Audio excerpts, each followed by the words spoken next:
Hi everyone, how are you my dear children? In last class we have discussed the pressure in fluids and I have asked a question whether pressure is scalar or vector. No comment as usual. So let me tell you, because I am doing my job, I don't know whether you people are doing or not, and I know how many actually sincerely following this. Okay, so pressure is a scalar. It has got no direction. Pressure is scalar, children. And one more thing I want to discuss. Suppose in last class we have seen how with the depth what is happening, how the pressure is increases. So let us see. Suppose this is a cylinder and water is there. Suppose water is here. I will make a hole. So what will happen? Water will drop down like this. Okay, and at a different height I will create another hole. Then what will happen? Now water will flow like this.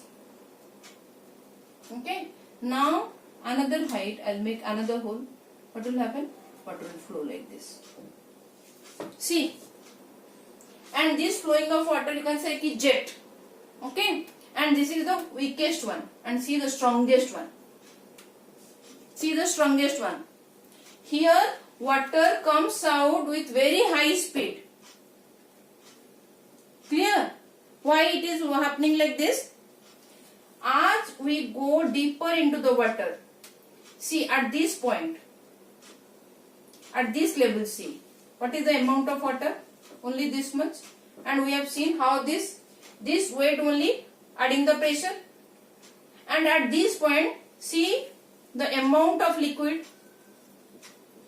See the amount of liquid is putting pressure on this. So obviously from this pressure is more. Suppose this is P1 and this is P2. Now P2 is more than P1. See the height. We have seen. Here height is more. Depth is more. So pressure will be more at this point. And here, see the amount of liquid putting pressure on this level. So here P3. So pressure will be larger, more. Clear, children? So more pressure near the bottom, because pressure is nothing but force per area, or you can say weight per area, and area is same, base area is same. So dependent on weight. So where weight is more? Here this much of amount of liquid is putting pressure on this. Clear, children? So as we go deeper, pressure increases. Okay? Okay. So today we are going to see another new thing related to fluid. What is that? What we will see? Buoyancy. We are going to discuss today buoyancy.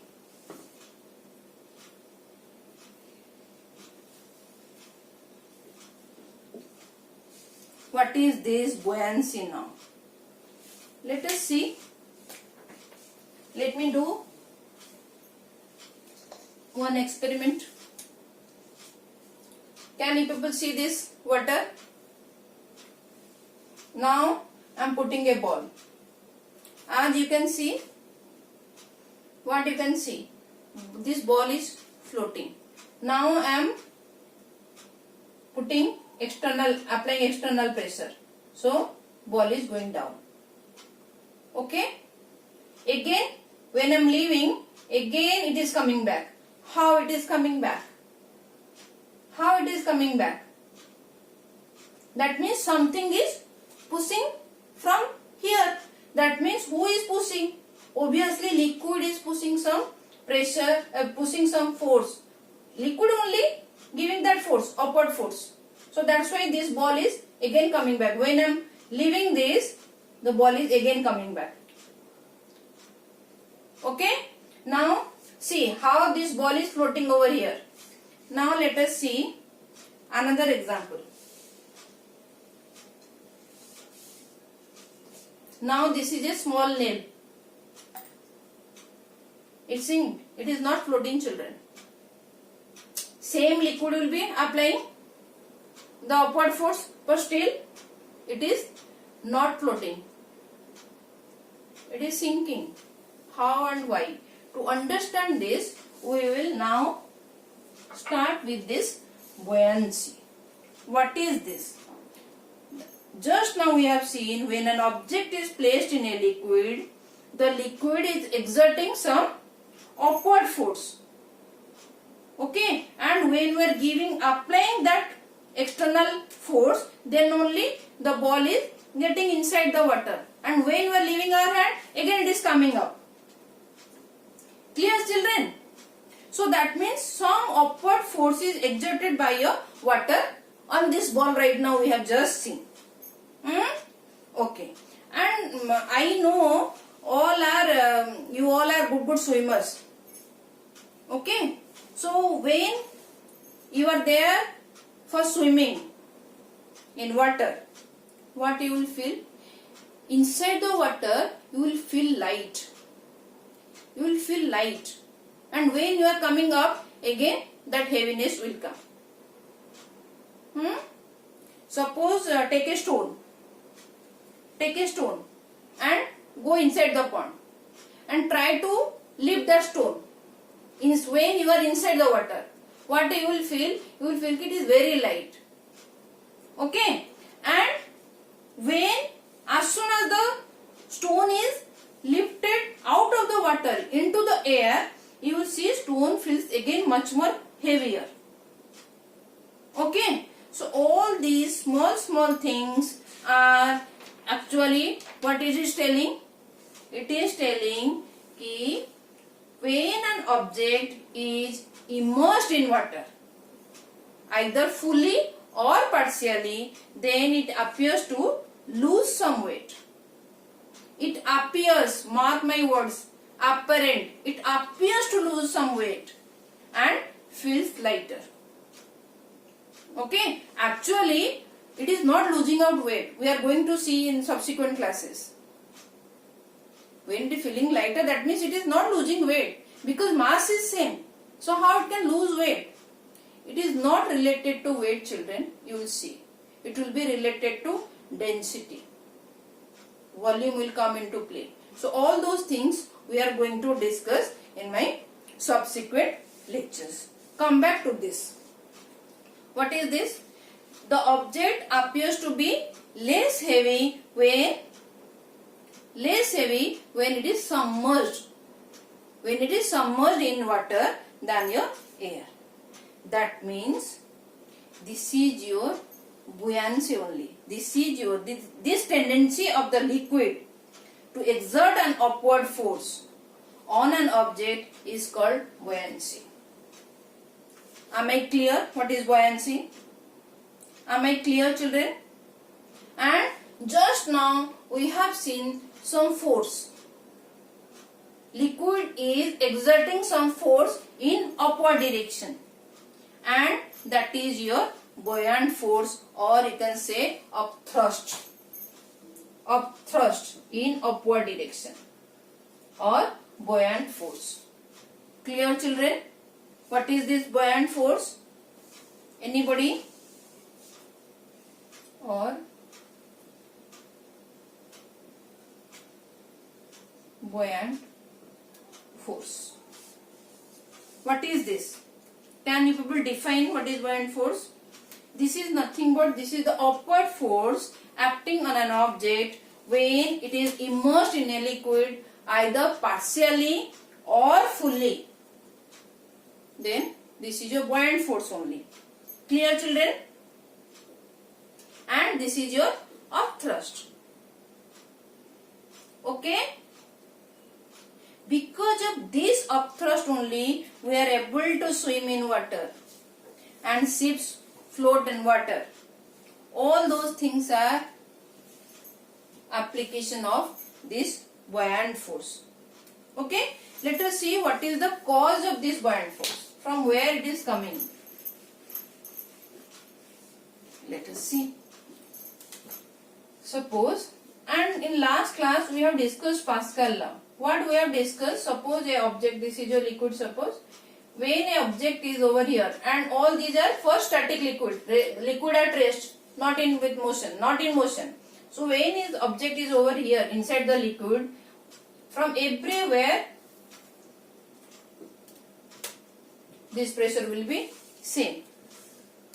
Okay. So pressure exerted by the liquid on the object when it is inside the liquid, it is same. And we have also seen with the height, the pressure inside at this point, suppose at this point. So pressure at depth is how much? Pressure at depth is how much? What we have seen? Pressure at depth is equal to P at depth is equal to H rho G. In last lecture we have seen. And what is the pressure at the horizontal level, children? See, from here also pressure will be there, here also pressure will be there. But what this is your horizontal level. This pressure is actually same. So pressure at horizontal level is same. So pressure at horizontal level is same. Okay? And pressure at a point inside the liquid at point will be equal in from all the direction. From all the direction pressure will be there, but it is equal. So equal from all the direction. Clear, children? This much clear?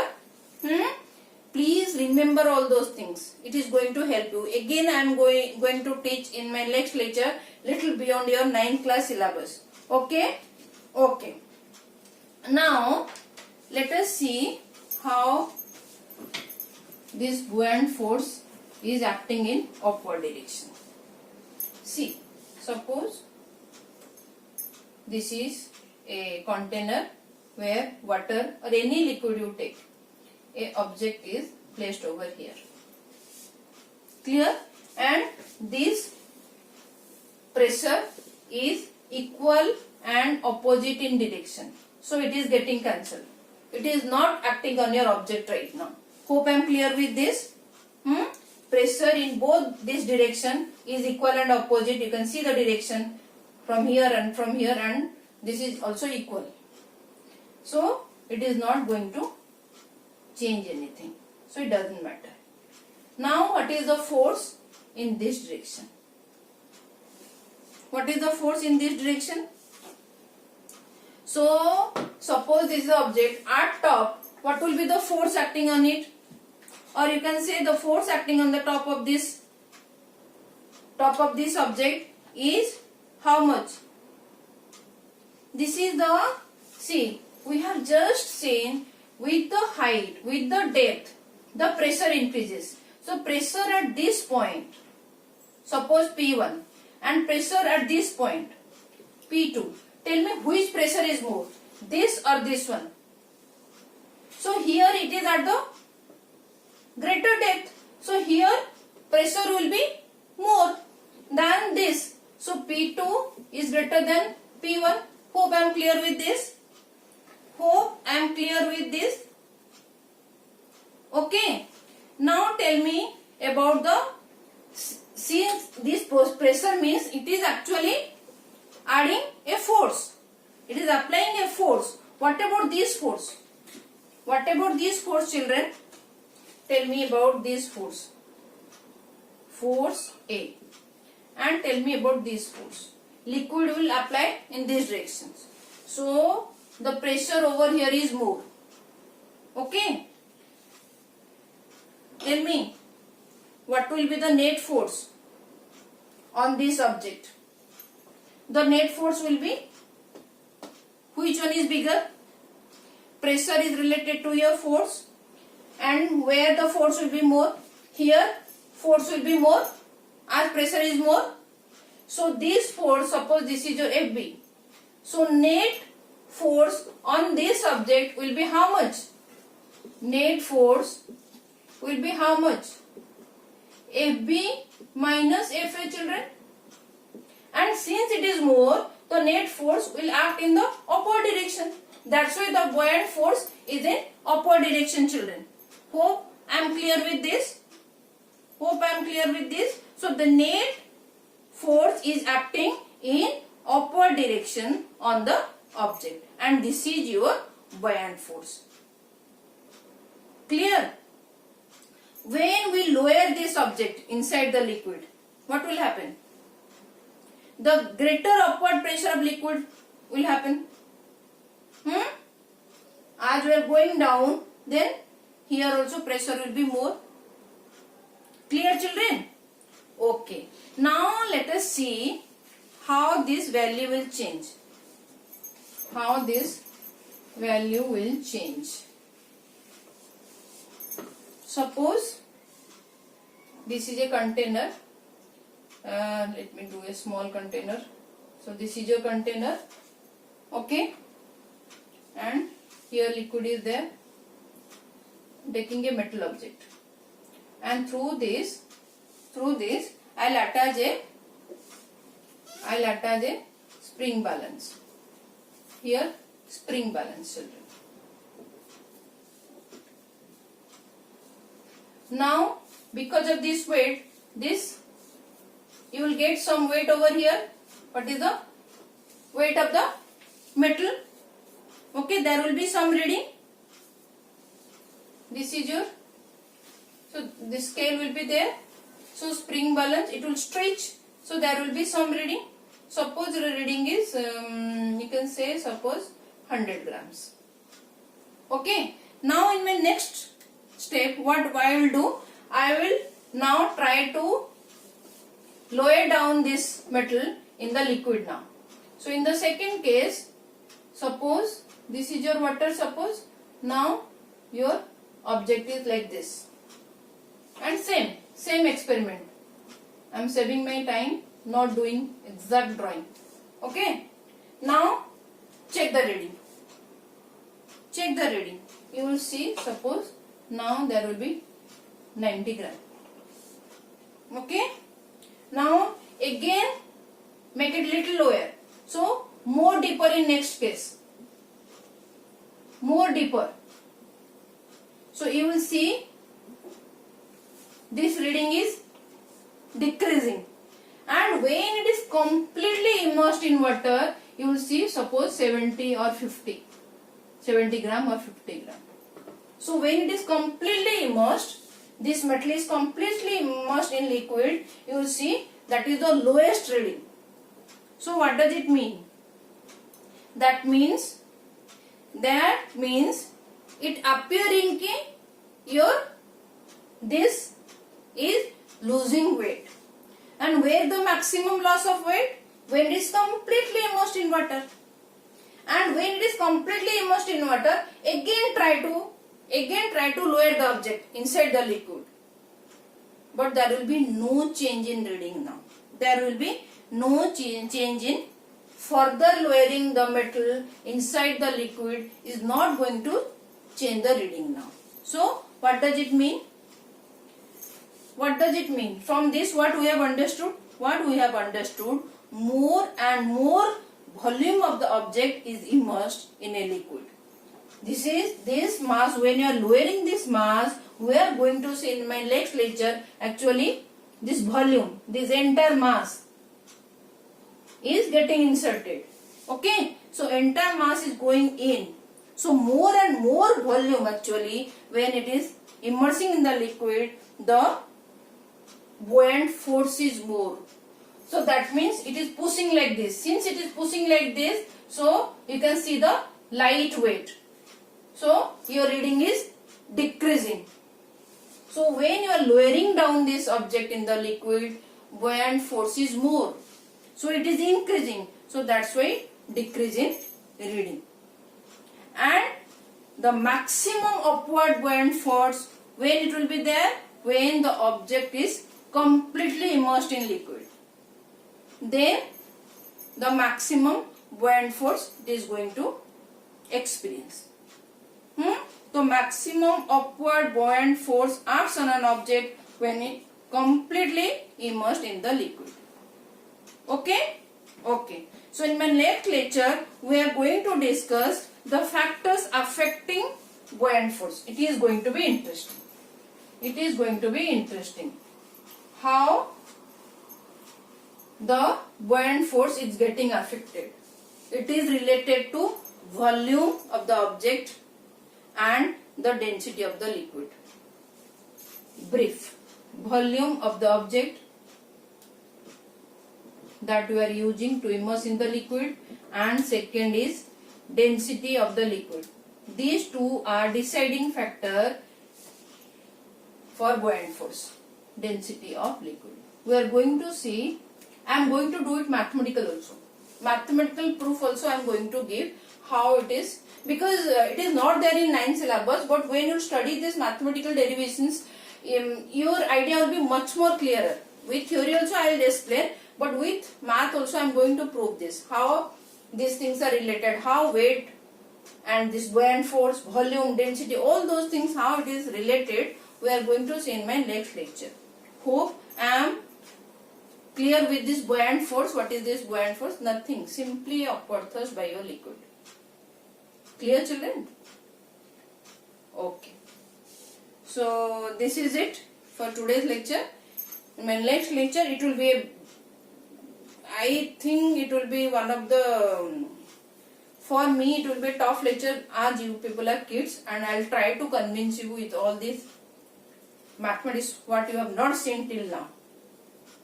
What you have seen till now also I am going to discuss, and what you have not seen till now also I am going to discuss. So till then, please take care of yourself, concentrate, focus, study, relax. Okay children, thank you for watching.